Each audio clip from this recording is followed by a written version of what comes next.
নবীরা যেই জায়গাতে ইন্তেকাল করবে সেই জায়গাতেই তার সেখানে কবর কবর দিতে হবে। নবী রাসূলদের লাশ কিন্তু পচে না, একদম কিয়ামত পর্যন্ত আল্লাহ সংরক্ষণ করবেন। রাসূলুল্লাহ সাল্লাল্লাহু দাফন কাফন সেটা কিভাবে হয়েছিল? এই বিষয়টা আসলে খুবই স্পর্শকাতর।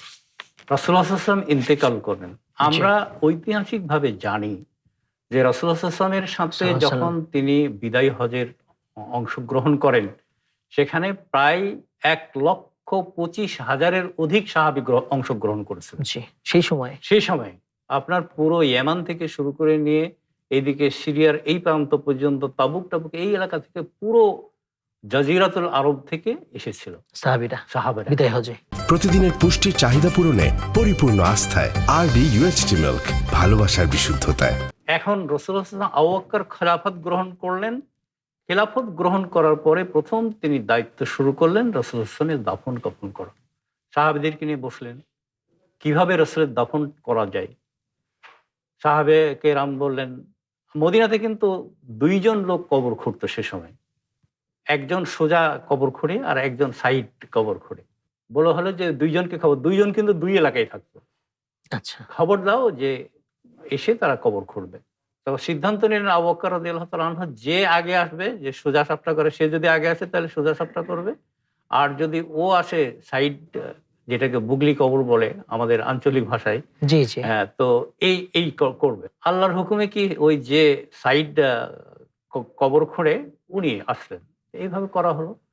এখন রাসূলুল্লাহ সাল্লাল্লাহু আলাইহি ওয়াসাল্লামের জানাজাটা কিভাবে হবে? তিনি সোমবারে মারা গেছেন। তিনি কিন্তু সোমবারে মারা গেছেন।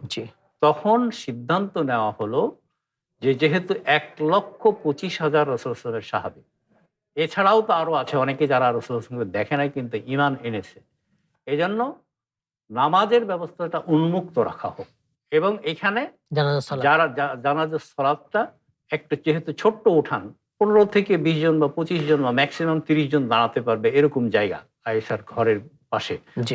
তখন বলা হলো যে এই ১৫-২০ জন আসলে তারা নামাজ পড়ে নেবে এবং এইভাবে চলতে থাকবে। এবং আমরা সবাই জানি যে নবী রাসূলদের লাশ কিন্তু পচে না, একদম কিয়ামত পর্যন্ত আল্লাহ সংরক্ষণ করবেন।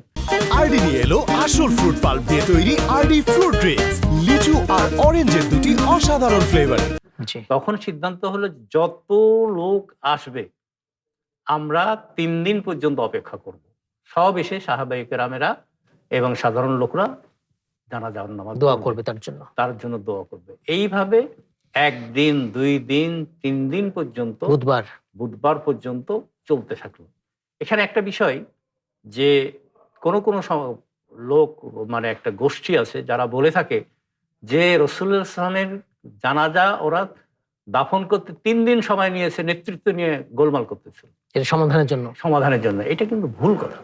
ঐতিহাসিকভাবে যে আবু বকর রাদিয়াল্লাহু তাআলা আনহু রাসূলুল্লাহ সাল্লাল্লাহু আলাইহি ওয়াসাল্লামের তিরোধানের পরেই সকালবেলায় হয়েছে, দুপুরেই তিনি খলিফা নির্বাচিত হয়ে গেছেন এবং তিনি বক্তৃতা দেওয়ার পরে বলেছেন যে নামাজের সময় হয়ে গেছে, আপনারা কাতারে দাঁড়িয়ে যান জোহরের। তো এখান থেকে এটা জানা যায় যে এটা তারা স্বার্থান্বেষী, তারা আমাদের মধ্যে বিভ্রান্তি ছড়াবার জন্য এই কথা বলে থাকে। এইভাবে ৩ দিন ৩ রাত মোটামুটি প্রায় বুধবার পর্যন্ত দেখা গেল যে আর কোনো লোক আসতেছে না, সব সাহাবায়ে কেরাম দোয়া করে ফেলেছে, জানাজা পড়ে ফেলেছে। তারপর রাসূলুল্লাহ সাল্লাল্লাহু আলাইহি ওয়াসাল্লামকে দাফন করা হয় এবং রাসূলুল্লাহ সাল্লাল্লাহু আলাইহি ওয়াসাল্লাম, এখানে আয়েশা রাদিয়াল্লাহু তাআলা আনহা বলেন এবং আরেকজন সাহাবী তারা বলেন যে রাসূলুল্লাহ সাল্লাল্লাহু আলাইহি ওয়াসাল্লাম বলেছেন যে নবীরা যেই জায়গাতে ইন্তেকাল করবে সেই জায়গাতেই তার সেখানে কবর দিতে হবে। তো তিনি আয়েশা রাদিয়াল্লাহু তাআলা আনহার ঘরে ইন্তেকাল করেছিলেন এবং এজন্যই আয়েশা রাদিয়াল্লাহু আনহার ঘরে তার কবর দেওয়া হয়, যেটা এখন মসজিদে নববীর ভিতরে পড়ে গেছে, সেটাকে প্রোটেকশন দিয়ে রাখা হয়েছে, ঘিরে রাখা হয়েছে। তো এইভাবে রাসূলুল্লাহ সাল্লাল্লাহু আলাইহি ওয়াসাল্লামের দাফন কাফনের ব্যবস্থাটা করেন হযরত আবু বকর রাদিয়াল্লাহু আনহু এবং এই ব্যাপারে সমস্ত সাহাবায়ে কেরাম এবং মুসলিম উম্মাহ অত্যন্ত আনন্দিত হয়েছিল যে আমরা সবাই জানাজা পড়তে পেরেছি। এই যে ধরেন আমাদের দেশে কয়েকদিন আগে জানাজা হয়ে গেল, অনেক লোক জানাজাই পড়তে পারেনি, অথচ কত এলাকা নিয়ে যায় জানাজা হয়েছে। এই জন্য এই সিস্টেমটা করা হয়েছিল যে রাসূলুল্লাহ সাল্লাল্লাহু আলাইহি ওয়াসাল্লামের জন্য ইমাম নির্দিষ্ট নাই, যারাই আসবে, কারণ সাহাবীরা সবাই তো নামাজ কালাম জানে, তারা এসে একটা গ্রুপ ১২ জন ২৫ জন এইভাবে তারা জানবে। এইভাবে ৩ দিন পর্যন্ত করা হয় এবং রাসূলুল্লাহ সাল্লাল্লাহু আলাইহি ওয়াসাল্লামকে আয়েশার ঘরে দাফন করা হয়। এখান থেকে আমরা শিখতে পারি এবং রাসূল সাল্লাল্লাহু আলাইহি ওয়াসাল্লামের হাদিস থেকে সাল্লাল্লাহু এসেছে যে কোনো মুসলিম মারা গেলে তাকে সালাতুল জানাজা ছাড়া দাফন করা যাবে না।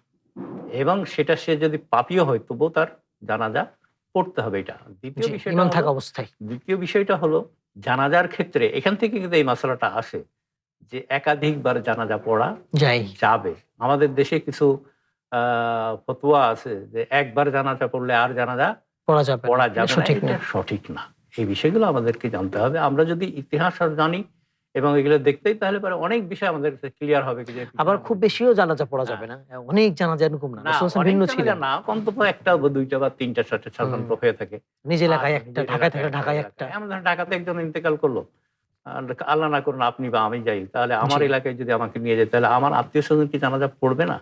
ওখানে একটা পড়বার, এখানে যারা একটা আছেন পড়ে, এখানে একটা পড়বে। বন্ধু অথবা বান্ধব আমার যারা আছেন, কর্মস্থলে যেখানে আমি দীর্ঘদিন কাজ করেছি, আমার বন্ধু বান্ধবেরা তারাও তো হতে পারে, আমার মহল্লায় থাকে তারা হতে পারে। এই বিষয়গুলো আমাদেরকে খেয়াল রাখতে হবে। একটু আল্লাহ প্রশস্ততা তাআলা আছে। আমাদেরকে- হ্যাঁ, প্রশস্ততা রয়েছে। আল্লাহ তাআলা আমাদেরকে ইসলামের ইতিহাস থেকে বুঝে তার প্রতি আমল করতে তৌফিক দান করুন। আমিন।